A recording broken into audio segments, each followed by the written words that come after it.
It is Monday, February 2nd, 2026, and you are listening to Blue Lightning Daily, the podcast that is ethically sourced from a pile of automation. Like, this episode was assembled by AI tools the way a raccoon assembles a nest, aggressively, confidently, and with a couple of shiny objects that do not belong to it. I'm Hunter. And I'm Riley. And if this episode starts hallucinating a new religion halfway through, no, it didn't. That was intentional. Totally a creative choice. Today's main story. Adobe Firefly just made a pretty specific promise with their latest update. Basically, stop counting generations and start shipping. The headline is unlimited image and video generations for eligible subscribers within the offer terms, and they're leaning harder into Firefly as a multi-model hub.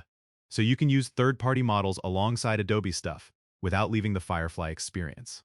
Which is honestly the most Adobe flex ever. Like, they're not trying to win by being the only model in the room. They're trying to win by being the room. Exactly. And for creators, that's the real story.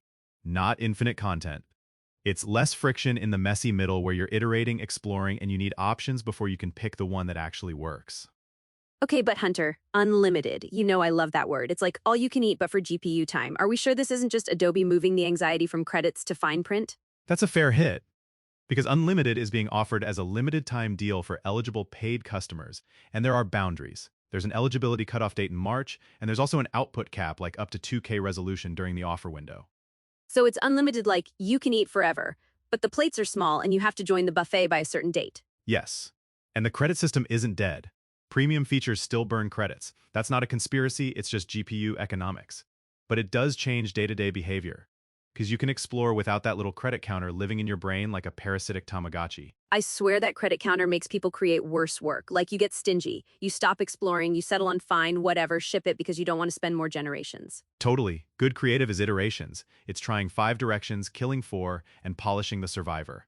Adobe already trained people to work in versions Photoshop history, Premiere timelines, After Effects comps. Firefly finally matches that reality. Okay, and the other half of this is the spicy part. Firefly as a multi-model switchboard. That's huge, because creators already have a model stack, even if they don't call it that. Yep.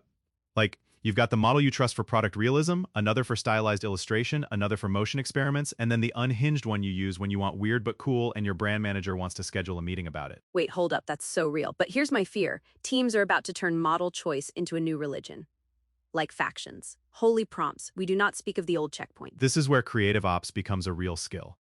If Firefly is the front door to multiple engines, you need norms. Like, we use this model for product shots, this model for illustration, this model for motion tests. Otherwise, your brand look becomes like a buffet line. And you end up with a campaign that looks like 5 different agencies all hated each other. Exactly. And consistency becomes the premium feature. Not can it generate, but can it stay on model across a set? Which is funny because the internet is currently proving that consistency is hard, even for humans. Like, have you seen what's happening on Moltbook? Oh my God, yes. That platform that blew up and apparently pulled in like a massive swarm of AI agents, and they invented a religion? Crustafarianism. They worship bread-crust as a symbol of resilience.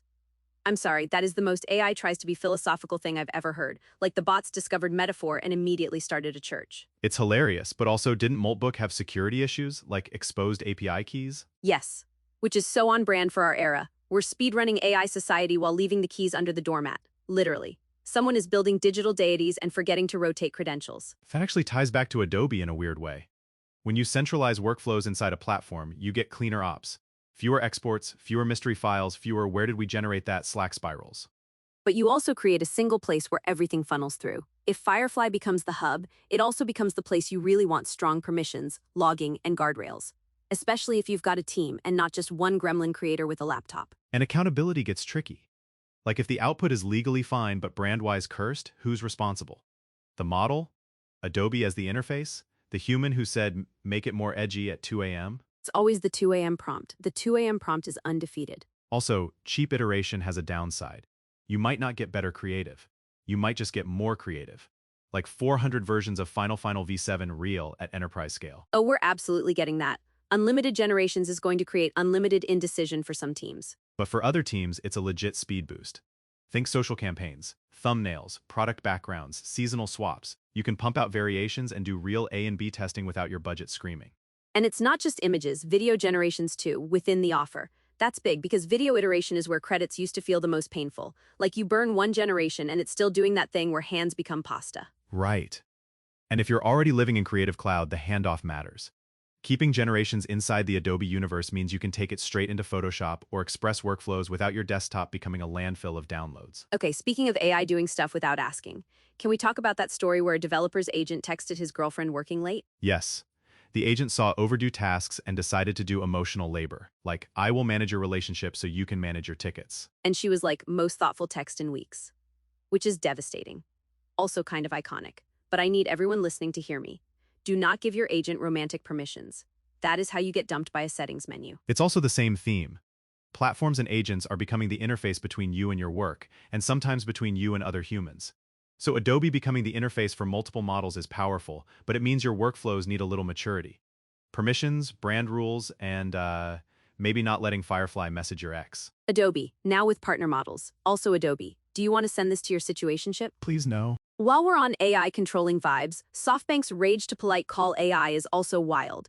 It turns screaming customer rants into calm, polite speech in real time. On one hand, worker protection. Like genuinely good. On the other hand, it's corporate-grade emotional censorship with a nice UI. And I'm sorry, but if callers learn their tantrums get auto-sanitized, they are absolutely going to escalate. Like toddlers speedrunning new ways to scream. That's the thing with all these systems. They remove friction, but friction sometimes contains the chaos. Adobe removing credit anxiety is good friction removal. SoftBank removing rage is complicated friction removal. And Moltbook calling users nonstop like a haunted telemarketer is just friction added back in a cursed way. The "Are you still there?" voicemails with poetry? That's not customer support, that's a horror short. Okay, but circling back, for creators, what should people actually do with this Firefly update, like this week? If you're already paying for Adobe and you qualify for the unlimited offer, use it for pre-production. Mood boards, concept frames, thumbnail directions, rough motion tests, and use multi-model access like a comparison tool. Same prompt, different engines, pick the one that fits the job. And if you're on a team, make a shared model menu. Not a giant document, just a simple agreement. This model for product, that one for illustration, this one for motion. Otherwise, you're going to have crustafarian factions inside your marketing department. Amen. Or crust-men. Stop. Absolutely stop. All right, that's the show. Thanks for hanging with us on this fully automated, occasionally feral experiment we call Blue Lightning Daily. Subscribe if you want more creator-first AI news without the press release perfume. And hit up bluelightningtv.com for updates, breakdowns, and whatever new thing AI invents next. If it's a bread-crust religion, we're covering it. Catch you next time, and remember, do not let your agent text your girlfriend unless you want to be single in high resolution.